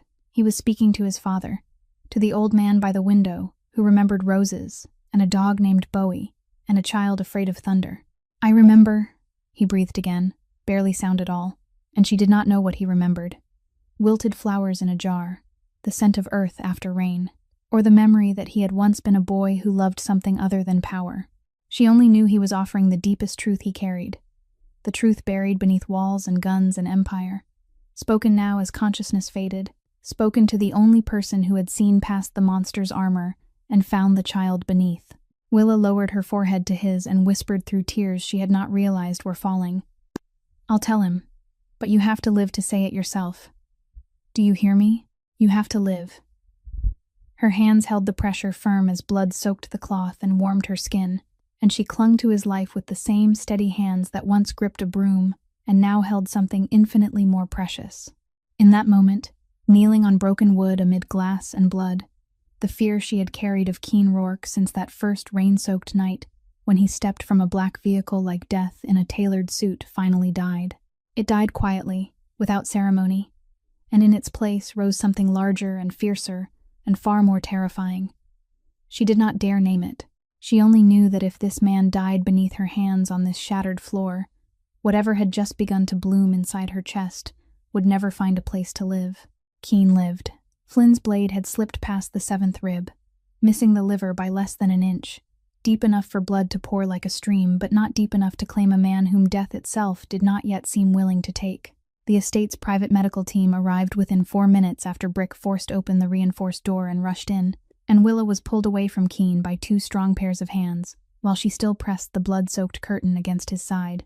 Her fingers locked so tight they had to pry them free one by one. They carried him down to a private medical wing in the basement, a place Willa had never known existed despite 8 months of mopping floors each night in that mansion. It was a small but fully equipped surgical room, with a hospital bed, monitors, cabinets of medication, private nurses, and a surgeon summoned in the middle of the night, in a car with its headlights off. The underworld had its own hospital, and Willa stood outside that steel door for 4 hours, her back against the wall, his blood still staining her clothes, and no one told her to leave, because no one quite knew what to call her anymore. She was not a prisoner, not staff, not family. She was simply the girl who had kept his blood from draining onto the floor, and somehow that gave her a place no title inside the estate could define. When the surgeon finally emerged and said he would live, that the blade had spared the organs, though he had lost a great deal of blood and would require absolute rest, Willa did not cry. She had already wept all her tears on the 3rd floor while he lay in her arms whispering about wildflowers. She only nodded, and when the door to his room opened, she stepped inside, pulled a chair close to his bed, and sat down. That was the first day. Keen regained consciousness the following morning, and the first thing he saw was her seated in the hard chair, her head resting against the edge of the mattress, her hand near his, though not touching. He looked at her through eyes clouded by pain medication, and the first word he spoke in a rough whisper was, "Out." Willa met his gaze. Then she stood, poured him a glass of water, set it on the table beside the bed, and returned to her chair. His jaw tightened, the scar along it blanching white. "I said out." "I heard you," she replied calmly. She did not move. He did not have the strength to force her to leave, and they both knew it. The proud king lay confined to a bed, unable to sit upright without gritting through pain, and that weakness wounded him more deeply than the knife. She understood. She had lived her whole life beside someone who could not bear to be seen at their weakest. Bertie had been the same, pushing her away during heart episodes, crying that she did not want to be seen like that, and Willa had always stayed. The next day he told her to leave again. She stayed again, the day after that, and the one after. By the 5th day, when she entered with a tray of porridge and a book, he looked at her, and instead of telling her to go, he simply exhaled, the long, resigned sigh of a man finally accepting that something in the world was more stubborn than he was. She sat down, opened the book, and began to read. She read when the medication blurred his vision, until the letters on the page were nothing but dark smears. She sat in silence when he needed silence, and she learned that Keen's silences came in different forms. The silence of pain when the wound throbbed, the silence of exhaustion when the drugs pulled him under, and a rarer silence she slowly recognized as peace, fragile and brief but real. She changed his dressings when the night nurse stepped out, her fingers gentle against his skin as she removed the old gauze, cleaned the wound, and laid fresh bandages in place. And she realized this too was a kind of cleaning, tending what had been broken, cleansing what had been soiled. Only this time she was not scrubbing floors but caring for a man.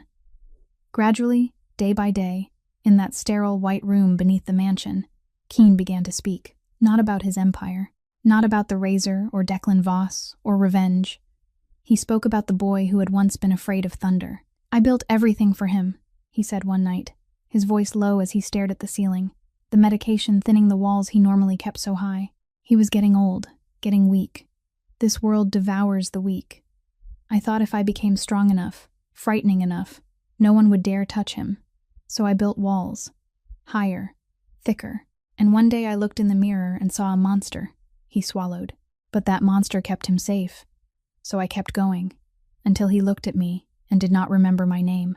And I wondered whether this life, this violence, was the very thing that took him from me. Willa did not answer, because she had none to give. Instead, she told him her own story for the first time in her life. About her mother dying when she was 4. About her father drinking himself hollow and disappearing one winter night, leaving a 6-year-old girl alone in a dark apartment.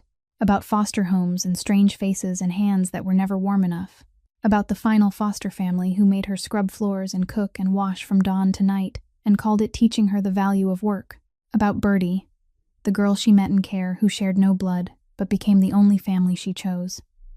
About the college scholarship she gave up because Bertie needed heart surgery and there was no one else. About medical debt. About a studio apartment smaller than the bathroom in this mansion. About working 2 and sometimes 3 cleaning shifts a day until her knees swelled and her back ached so badly she could not lie flat. She did not tell him to earn his pity. She told him because he had shown her his scars, and she owed him equal honesty. And for the first time in 28 years, Willa Sinclair allowed herself to be vulnerable in front of someone without fearing judgment, without fearing that her weakness would be turned into a weapon against her. In that white underground room, with the steady rhythm of the heart monitor marking time, they were not a crime lord and a janitor, not king and commoner, not captor and captive. They were simply Keen and Willa, 2 survivors of different storms sitting beside one another in quiet, mapping each other's scars and discovering that some wounds, though shaped differently, ache in exactly the same way. On the 12th night after the battle, Willa fell asleep beside Keen's bed. She had not meant to sleep.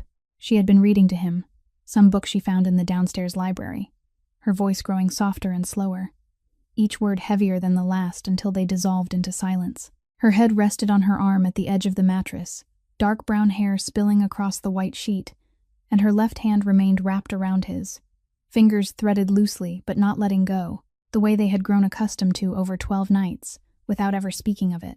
Keen woke in the middle of the night. The pain medication had been reduced, the wound still aching but in a way he could endure, and he opened his eyes to the dim blue glow of the heart monitor. He turned his head and saw her. Willa's face in sleep was entirely different from her face when awake. Awake, she carried a constant readiness, a guarded tension belonging to someone used to life striking without warning. In sleep, it vanished. The lines between her brows softened, her lips parted slightly. She looked her age, 28, young and tired and peaceful in a way he suspected she rarely allowed herself to be. Keen watched her for a long time, longer than he permitted himself to look at anyone.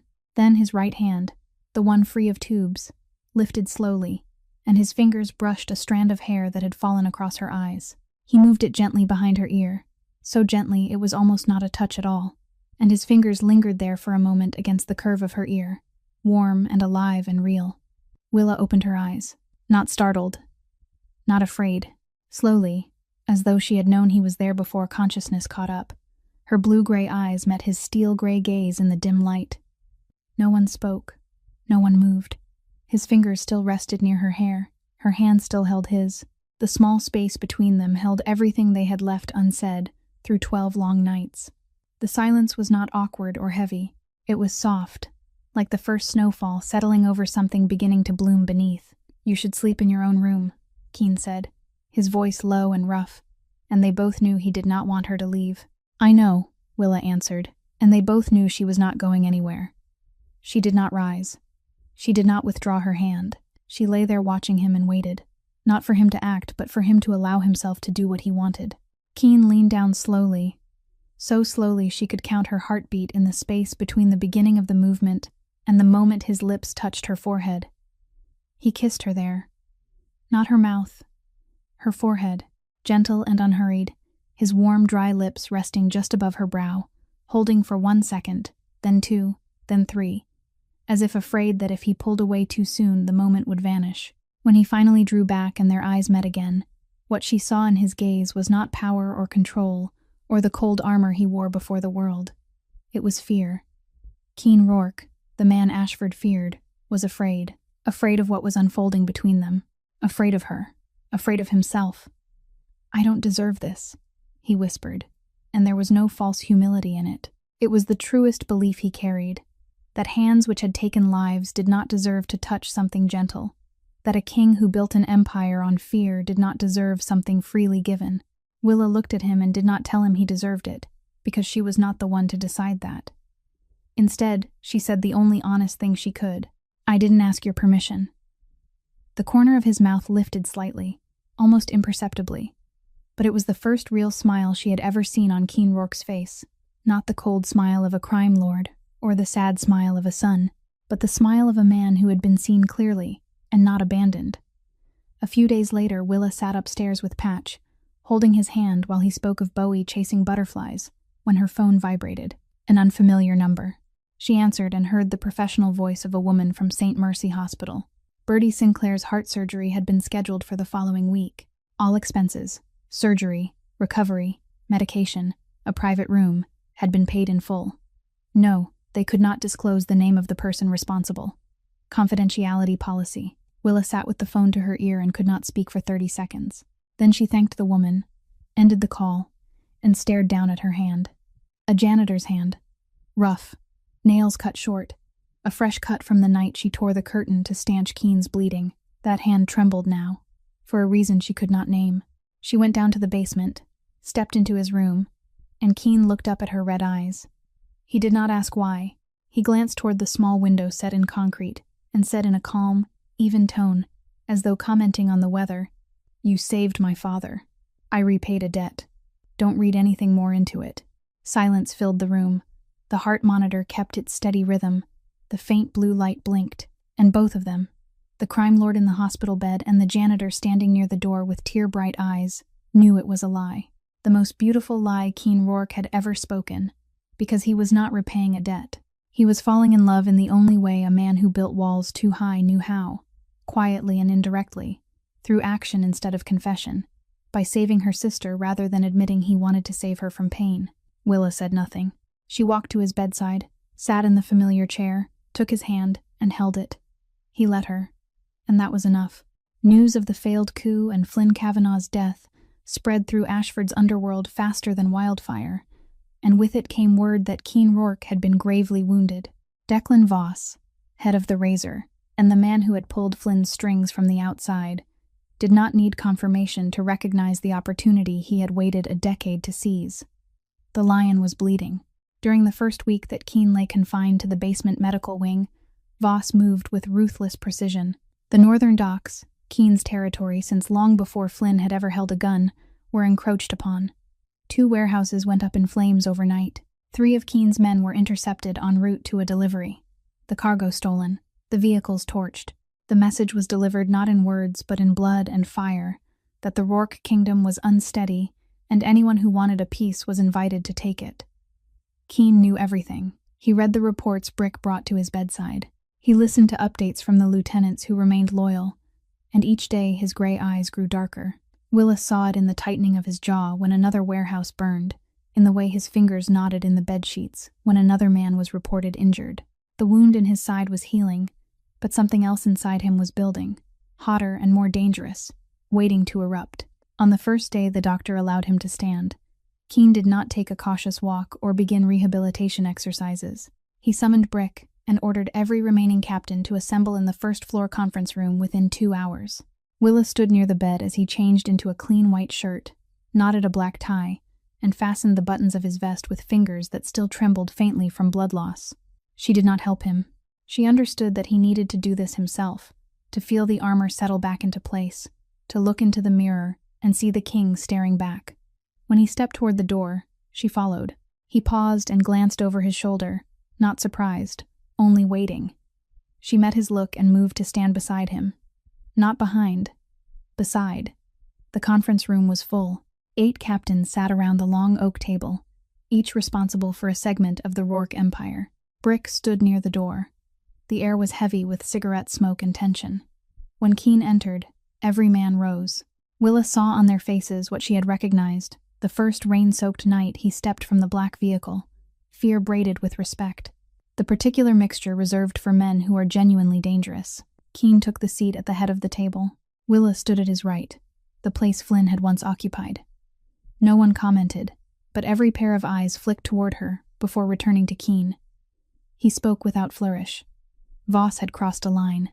This would not be war. War implied negotiation, and ceasefire and treaties. This would be eradication. Voss's network would be dismantled from the docks to the warehouses to every transport route until the Razor was nothing more than a cautionary tale whispered to frightened children. One of the captains, silver-haired and severe, stood and glanced at Willa. He suggested she be moved to a safe house if Voss understood her importance. Keen did not allow him to finish. He said she would remain. His tone did not rise, but the finality in it sliced through dissent. She would be safest beside him. The room fell silent. No one questioned him again. The offensive began 3 nights later. Keen left the estate at 10 in the evening, dressed in black, his new scar concealed beneath tailored fabric. He looked at Willa before stepping into the car, and that look carried more than words could have. She was escorted into the reinforced safe room beneath the basement. Brick stationed outside the steel door, a radio on the table with the frequency open so she could listen. And she listened. Through the night, she sat on a hard chair in the armored room with her eyes fixed on the radio. Gunfire echoed through the speaker, distorted and distant yet sharp enough to distinguish bursts. Shouted commands, shattering glass, a cry cut short, and woven through it all, Keen's voice, low and controlled, issuing orders, directing movement, steady as stone. Each time she heard him speak, she could breathe. Each stretch of silence between his words stopped her heart. Patch sat beside her. The nurse had brought him into the safe room when the operation began. He sat in his wheelchair, gaze unfocused, but his hand found Willa's and gripped it tighter than usual, as though even through the fog of his illness, he sensed that something critical was unfolding. He whispered that little Key would return, that he always did. Willa held his hand and did not know whether she was comforting him or he was comforting her. The longest night of her life crawled by in the hiss of radio static and the old man's breathing. By 3 in the morning, the gunfire had thinned. By 4, it was nearly gone. At 5, only static remained. Then at dawn, though no sunlight reached the steel-lined room, she felt the shift in the air. The door opened. Keen stood there. His black suit was dusted with debris, a tear in one sleeve, the smell of gunpowder and sweat clinging to him. His face was exhausted, shadows under his eyes, the old scar along his jaw and the fresh wound in his side both aching, but he was alive. He looked at Willa, and then at his father. Something in his stone-set expression softened for the briefest moment. He stepped inside, said nothing, and lowered himself into the chair beside her. He rested his head against her shoulder, heavy, tired, warm, his eyes closed. Willa felt the weight of an empire lean into her. She did not move. She did not speak. She sat with one hand holding Patches and the other supporting Keen, letting father and son, king and prince, rest against her in the fragile stillness after war. The king had defended his throne.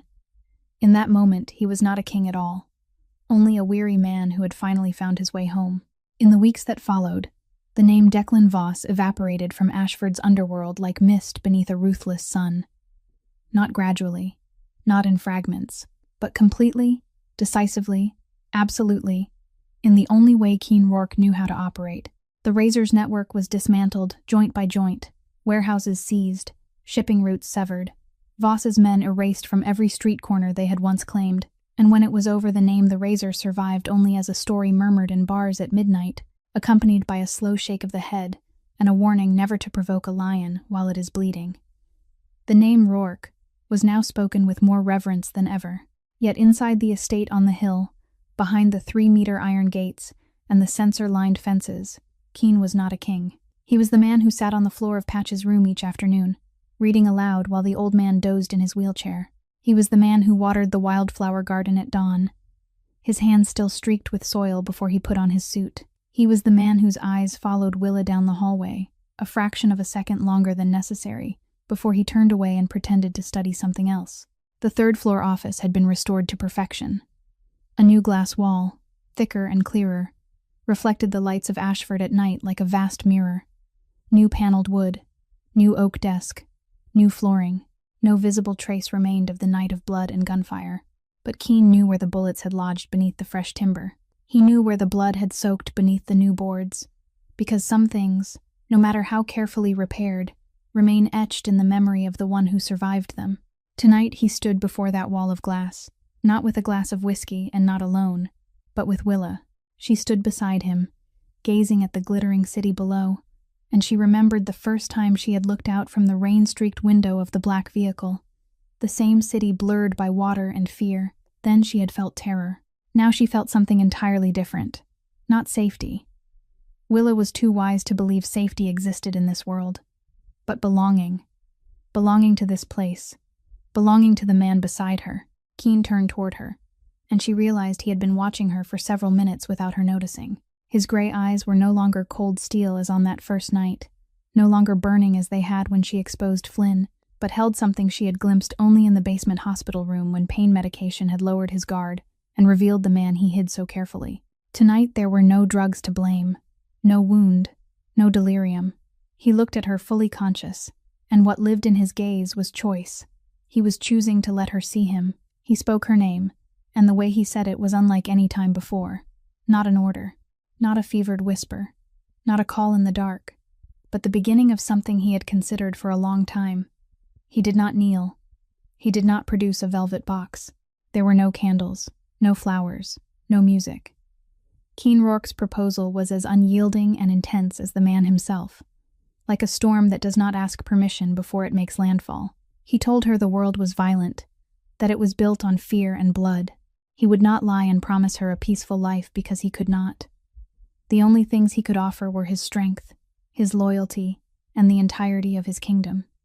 He took her hand, that hand which had killed, which had planted flowers, which had gripped hers in the dim hospital light, which she had seen caked with mud at dawn and drenched in blood at midnight, now held hers with a care he had never shown toward anything else. He said men called him king, but a king without a queen was hollow. He had been hollow for a long time. She saw his jaw tighten and release as he forced himself through the hardest words. He asked her to marry him, to stand beside him. He promised he would burn the world to keep her safe. Silence settled between them, fragile and heavy at once. Ashford glittered below, indifferent to the love and violence unfolding above it. Willa looked into his eyes, at the man who was both monster and shelter, both storm and harbor. She saw the boy who feared thunder and built walls too high. She saw the son who planted wildflowers at dawn. She saw the killer who had taken bullets meant for her. She saw the man who had saved Bertie without being asked, and then lied that it was only repayment. All of it was one man. All of it stood before her, holding her hand and asking what he had never asked of anyone. She answered yes. One word. Gentle. Steady. Without hesitation. It fell between them like a seed into soil, small yet holding an entire garden within it. Keen looked at her, and this time he did not hide his expression. He smiled. Not the smile of a crime lord, not the smile of a king, but the smile of little Key, the boy who had once been told that even wilted wildflowers were beautiful. He drew her into his arms, and they stood there above the city, between darkness and light, two impossible souls who had found each other in the storm, and decided that if the world meant to tear them apart, it would have to burn first. 1 year later, the city of Ashford shimmered below like a carpet of diamonds stretching to the horizon, and Willa stood on the balcony of the highest penthouse, a place she would not have dared to imagine even in her boldest dreams a year before. The autumn night breeze brushed the deep red silk of her dress, the fabric soft and fluid against her body, so different from the soaked gray cleaning uniform she had worn on that rain-soaked night long ago. Her hair fell over her shoulders. Her skin was brighter. Her blue-gray eyes no longer carried the shadows of someone working 3 shifts a day, a queen in a castle in the sky. Yet beneath the silk her hands were still calloused, and she cherished that, because it reminded her where she had begun. Strong arms circled her waist from behind, warm and steady, carrying the familiar scent of sandalwood and something she had come to recognize as home. Keen rested his chin on her shoulder and asked softly what she was thinking about. She told him she was thinking about Rain, about the night they met. He fell silent for a moment, then turned her gently to face him. The gray eyes she had once feared were now the first thing she searched for every morning. He said that storm had been the end of his old world and the beginning of his life. He kissed her, and the kiss held everything they had endured, the fighting and the healing, blood on polished floors and wildflowers blooming in quiet gardens, shared nightmares and peaceful dawns. Willa closed her eyes and let the glittering city blur beyond her lashes, because in that moment she needed to see nothing but the man holding her. Downstairs, Patch slept peacefully in his familiar room by the window overlooking the garden. His lucid days had grown fewer, the spaces between them longer, the fog in his mind thicker with each passing month. Yet on the days when clarity returned, even briefly, he looked at Willa and called her daughter with a smile she treasured, like something sacred. On the small table beside his bed there was always a fresh jar of wildflowers. Keen gathered them himself each week at dawn from the garden now overflowing with color, the once barren patch of soil transformed into a tapestry. Patch still recognized even when he no longer recognized anything else. Bertie's surgery had been a success. Her 19-year-old sister with the once fragile heart was now healthy and studying in her first year of nursing school.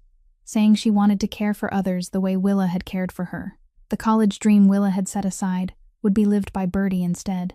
Each time her sister called to talk about lectures or new friends, Willa listened and smiled, because that was the sound of a future she had wagered her life to protect. Willa stepped back inside and paused when she noticed a black envelope resting on the console table near the door. No sender, no postmark. Someone had placed it there inside the penthouse, past every layer of security without being seen.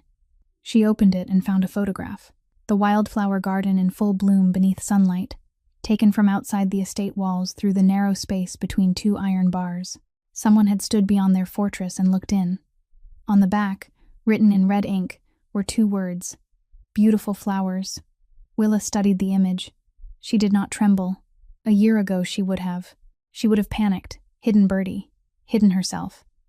But she was no longer the cleaning girl shrinking in a laundry room. She folded the photograph and slipped it into her pocket, deciding she would tell Keen after he had rested. Not out of fear, but because whatever storm was forming would belong to them both. Before returning to the balcony, she stopped by Patch's room. He was awake, his eyes unusually clear. One of those rare moments when the fog lifted and the flame burned bright. He beckoned her close and held her hand, his voice steady and sharp. He warned her to be careful of those who smile. Thunder is loud and everyone hears it, he said, but lightning never announces itself. Then his gaze softened again, dimming like a lamp turned low, yet his smile remained warm and gentle, the smile of a father who had said what needed to be said. Willa bent and kissed his forehead slowly and tenderly, the same way Keen had once kissed hers in the basement hospital room. She returned to the balcony and stood beside Keen, looking down at the city they had fought to protect.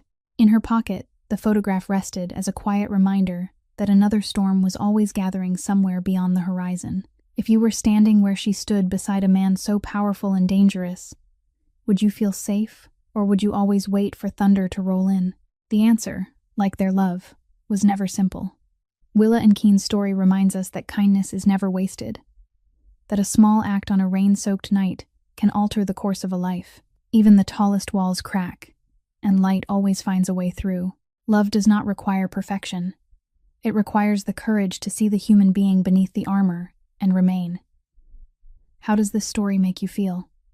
Does it remind you of someone in your own life? Share what is in your heart in the comments below. We read every word you write. If this story touched you, please like and share it with those you love, and subscribe so you will not miss the stories we bring each day. We wish you health, joy, and peace in every day ahead. Goodbye for now, and we will see you in the next story.